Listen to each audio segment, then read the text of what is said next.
ជីក្លិននេះភាយមកពីណាខ្ញុំដូចជាធ្លាប់ស្គាល់ផ្កានេះអត់មានក្លិនផងលីណានេះជាផ្កាផ្គរលាន់ម៉ែបានដាំវានៅតាមរបងមុខផ្ទះ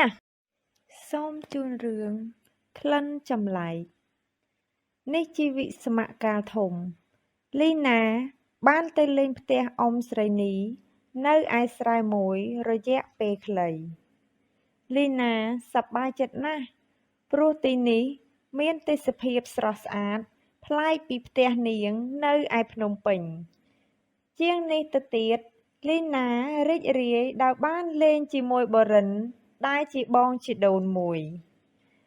ព្រឹកឡើងលីណានិងបរិនបានជួយរៀបចំផ្ទះបងជាអ្នកបោសផ្ទះឯអូនឯងជួយជូតតុទូនិងរៀបចំរបស់របរនៅទីនេះផងពេលកំពុងរៀបចំអីវ៉ាន់នៅបន្ទប់ធំខាងមុខនាងធំក្លិនក្រអូបភាយដែលកម្រនឹងបានជួបលីណាចង់ដឹងថាក្លិននោះជាក្លិនអ្វីទើបនាងដើរតាមរកក្លិនចម្លែកនោះជីក្លិននេះភាយមកពីណាខ្ញុំដូចជាធ្លាប់ស្គាល់ផ្កានេះអត់មានក្លិនផងលីណានេះជាផ្កាផ្គរលាន់ម៉ែបានដាំវានៅតាមរបងមុខផ្ទះបន្ទាប់មកលីណាក៏ដើរទៅដល់ផ្ទះបាយនាងឈប់ត្រឹងបន្តិចព្រោះធំក្លិនឈ្ងុយចេញពីក្អមពួចមួយនៅក្នុងទូចានលីណាក៏បើកឆ្នុកហើយហិតក្លិន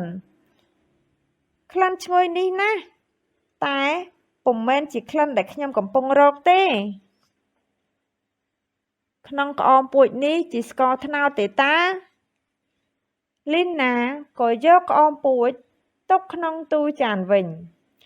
ពេលនោះលីណាឃើញក្រឡមួយនៅលើទូចានអូស្អុយណាស់អូនឯងបើគម្របវាធ្វើអីនេះជាក្រឡប្រហុកទេតា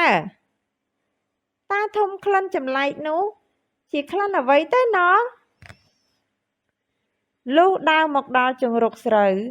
ក្លិននោះកាន់តែភាយខ្លាំងឡើងនាងគិតថាក្លិនចម្លែកនោះប្រកាសជានៅម្ដុំនេះហើយអូគឺក្លិនផ្លែត្នោតទុំផ្លែត្នោតទុំទាំងនេះបងបានរើសមកពីម្សិលមិញទុកឲ្យម៉ែធ្វើនំត្នោតឲ្យអូនឯងញ៉ាំនៅភ្នំពេញកម្រមានផ្លែត្នោតទុំណាស់